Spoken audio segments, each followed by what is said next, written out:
Well, hello. Today is the day after Thanksgiving, 2019, November 29th to be exact. It's approximately 11:18 in the morning. I'm sitting here at my desk on a beautiful sunny day, a little chilly outside, with a cute little dog to my left looking out the window. This is about our trip we just got back from. We were gone about 3 to 4 weeks. We returned about a month ago. We're driving in a 1996 Fleetwood Pace Arrow. And 3 years ago we made this same trip and we had nothing but repairs to do along the way. We spent probably half of our time in repair shops or in their driveway or on the streets out front while they repaired. That was our maiden voyage and we didn't know what to expect. But since then we've had two trips that were actually flawless. I know that sounds hard to believe with something that's this old, but we've done a lot of repairs and upgrades and the thing runs like new. It's a wonderful machine.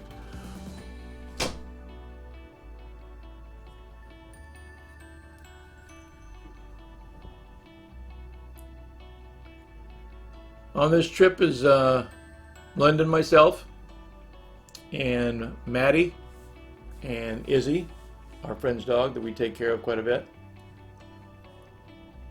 Weather, as you see right now, is very nice.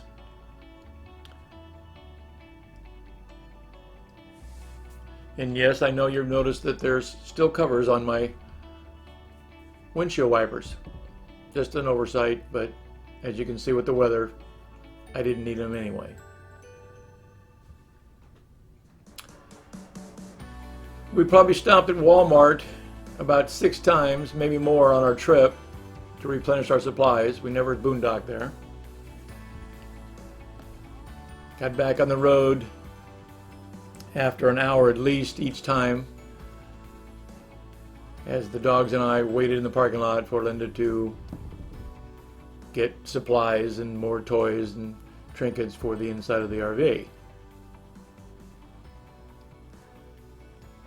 This is one of our first stops, the RV park. We're still in eastern Nevada at this point. A little windy, as you can tell.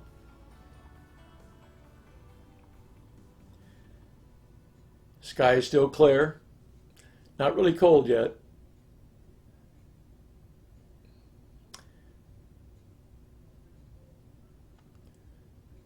We don't do the traditional make reservations. We just wing it and hope for the best. This time of year when we go, which is the month of October basically, hopefully it's season ending and people are back in school and back in work and summer vacation has ended, and we just take the chance that they've got spaces everywhere we go. We got lucky, as we did before, and they did have spaces everywhere. This is our first one, like I say, in eastern Nevada. Dogs love this place. Lots of grass, trees, and a little babbling brook along the perimeter here. And the little growth you see on Izzy's right hindquarter is a little fatty tissue. And this is not our dog. It's the owner elected to let it go because the dog is so aged that she might not come out of anesthesia if they remove it. Sad to see, but it's totally understandable. I wouldn't, I don't know if I'd take the chance either, but according to the vet, it's not painful. It just looks odd.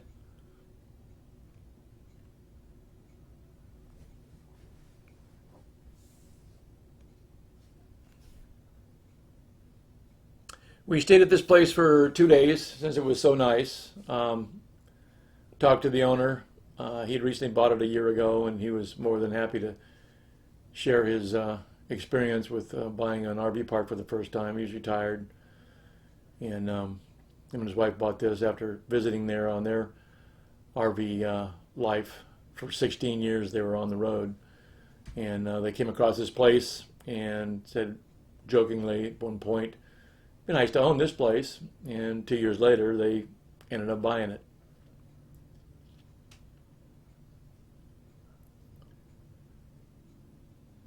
Very picturesque units.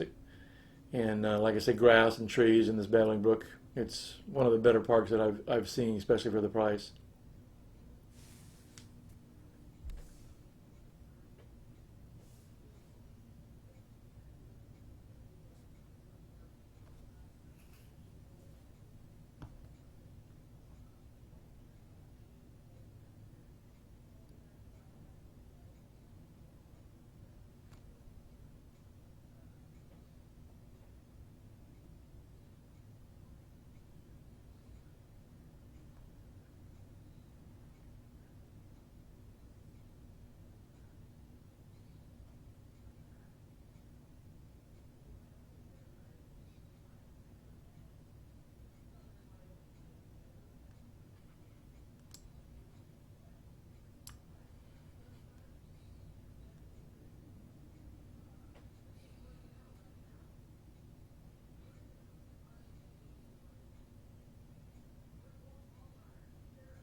Back on the road, as you can see, the weather changed for the worse for us. So in the past years we've done this, we had not only good luck, except for the first year with the weather, but it's been in the 70s, clear skies and all that. Not so much this trip. As you can see now, after the rain, we got to our South Dakota reservation.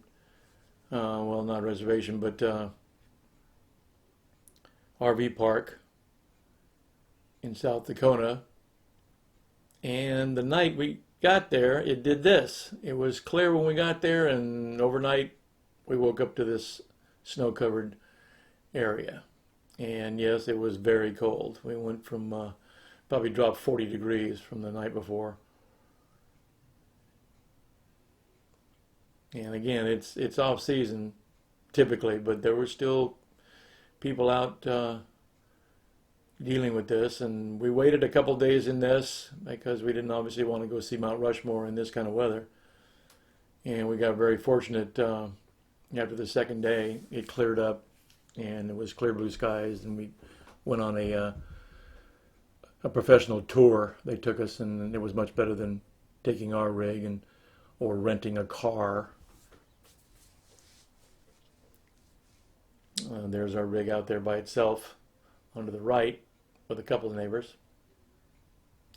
It's probably about 27 degrees right here, if I remember right. Not something we're used to being in California all of our lives.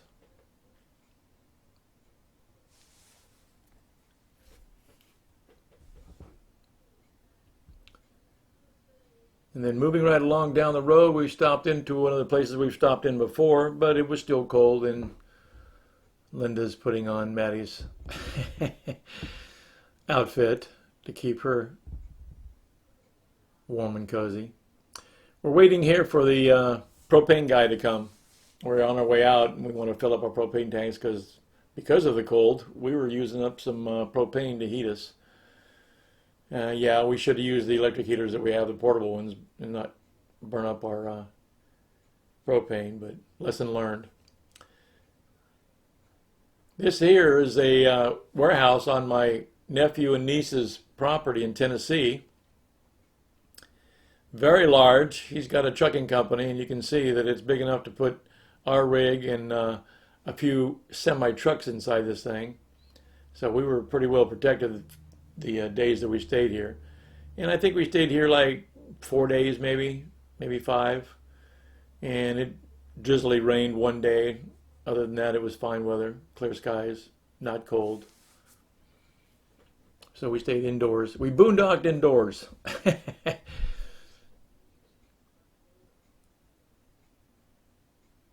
We were hooked up to his power. Obviously didn't have any kind of sewer hookup, but we had water and power, which is fine. This is a little exercise they do every day. They own, like I say, a ranch, and they've got quite a few cattle. And this is Jeff and Denise here opening up good quality bread that they're donated to feed their cows. Their cows think this stuff's candy. You'll see here in a second what I mean. This is Denise driving this little gator with a whole bed full of bread. This is their 2,000-pound bull. His name is King. I believe he's 5 years old. And this is his, and there's the bread for him. He gets his own supply over here by himself. And this is his buddy, the horse. I forget the horse's name, but they share an area fenced in away from the main cows. And then driving away on this side are the cows waiting for their share of the bread. And I've never experienced this before. When we were there years before, we tried to feed them grain or bread, and they wouldn't even come near us. And now they think it's Christmas. As you'll see when we go through here, they start running at us, and they're excited to see Denise and her bounty of bread. Here they come.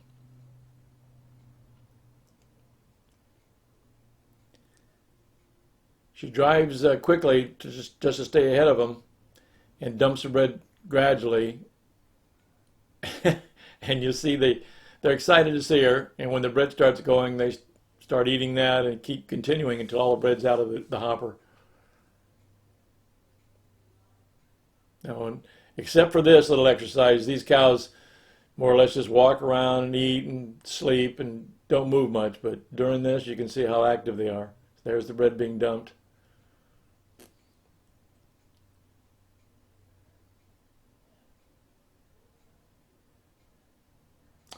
This ranch is about 49, maybe 50 acres. It's in a town called Lewisburg, Tennessee. Well, there's about, I don't know, mid to high 60s on this particular day.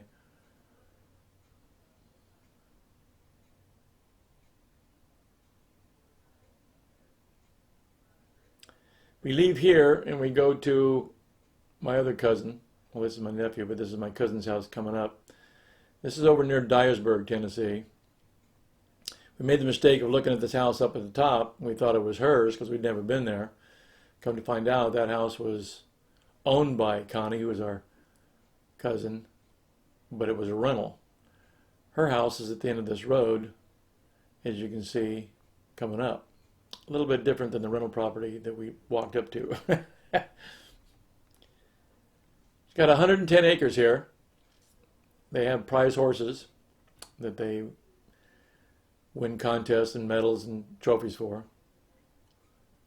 This is their own private lake, full of fish, by the way.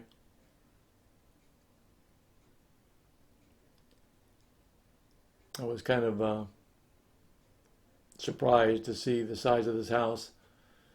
I was waiting for Clark Gable to come walking up the street. Looks like something kind of gone with the wind. 6,000 square feet approximately, and 2 people live here.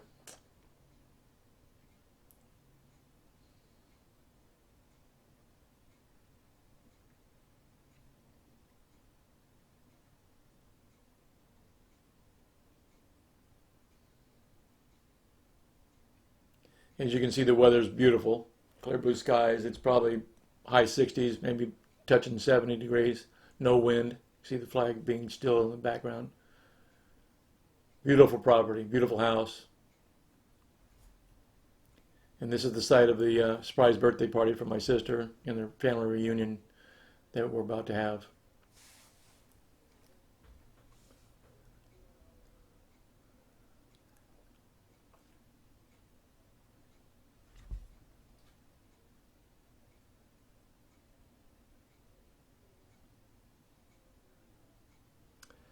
That's Jeff. That's the ranch that we just left.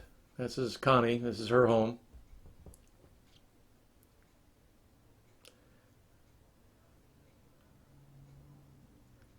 And all the property you see here is all theirs. That's their rental property and sheds up front.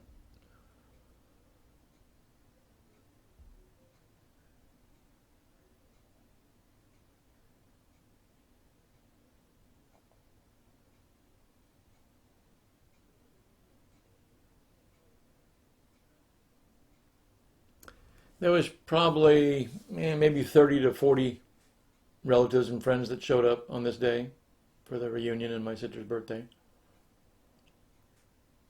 Ate way too much food. Southern cooking is kind of addicting. You don't want to come here if you're on a diet.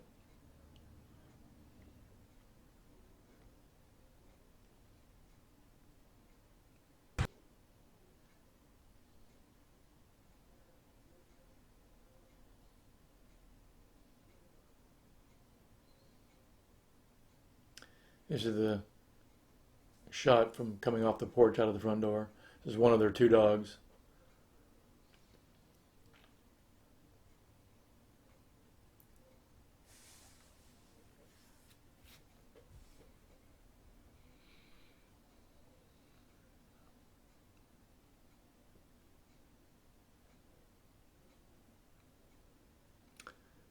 Obviously going in the front door. Keep in mind, this is a house with only 2 occupants.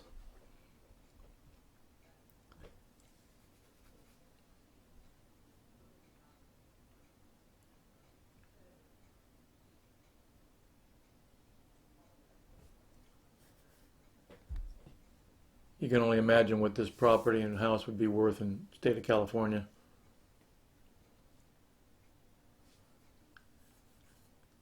They just remodeled, and then that was one of the things that they added on was that bay window and the jacuzzi tub and stuff. There was a few other additions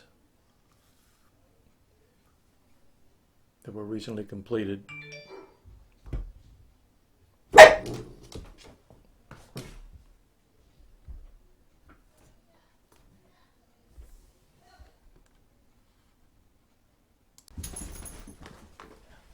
And go see them, huh?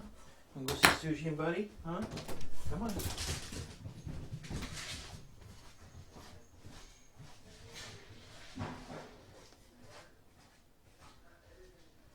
get it? She didn't pee or poop or nothing on the walk. Is that normal for her? She did a lot of sniffing and walking and stopping at it. Come on, let's go.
Anything you want? Where are you? Why didn't you and Denise come? We have eaten so much. Look, I gained like 40 pounds today. Look, that's what she ate. Seriously, look. We miss y'all and hope to see you soon. Do you want to take some? Love you. Love you both. Bye. Okay, now remember, What do you want me to say? I want you to tell the truth about who got that horse stuck in the trestle. Well- was it Mickey or was it me? I'll tell you the truth. I think it was either Ralph Vernon or me. It was Mickey. I'm telling you, I was the messenger. Oh, okay. It was Mickey, according to Ralph Vernon. That ain't right.